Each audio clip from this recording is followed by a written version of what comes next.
Hey, it's great to be with you again today. Do you just talk a good game or do you live a game? Right? You know what I'm saying there? Do you just talk a good game or do you really have a game? Some people just talk a good game, right? They talk about how great they are and about how awesome they do certain things. When we were kids, right? We'd all be playing basketball or something, and everybody was the best. They were Dr. J or Larry Bird or Magic Johnson or a great ball player, and then we get on the floor and there'd be people smacking each other and fouling, right? Nobody hitting shots, and we we could talk with the best of them, right? About how awesome we were, but then when it really came money time, whoo, it was ugly. Well, we do that in our spiritual lives sometimes too, don't we?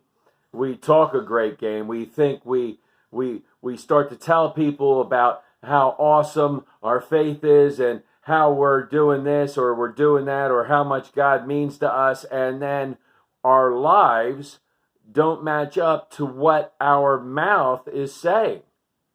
And James says, hey, you know what? Listen, when you hear the good news, when you have faith, you need to act on your faith. You just can't talk about your faith. You need to act on your faith.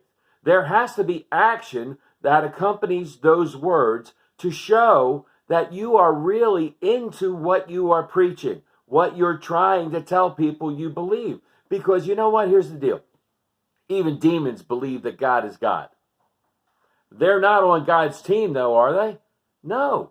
Right? If we say that we believe in Jesus, then we need to act like Jesus. We need to live a life that emulates Jesus. We need to have Jesus's characteristics and love inside of us and then come out of us in our actions. We don't need to just talk a good game. We need to live a good game, And as we go through our lives, that happens when we start to act, when we start to help the least of these. When Jesus says, hey, I want you to help the orphan and the widow, that's what real religion is. He's not saying this is just a good idea, right? The orphan and the widow were the outcasts of that time.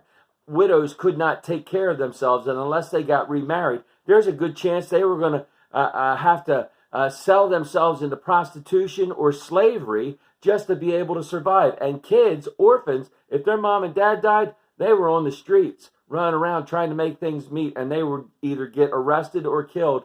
There was no, I'll just send them to like their aunt and uncle's place. So here's the deal.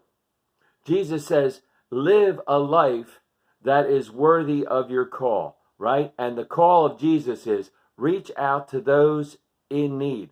Reach out and help those around us. Don't just talk a good game, but live the game. May God continue to pour out his grace, mercy, and blessings on each and every one of us. Until we get to meet again, amen, amen.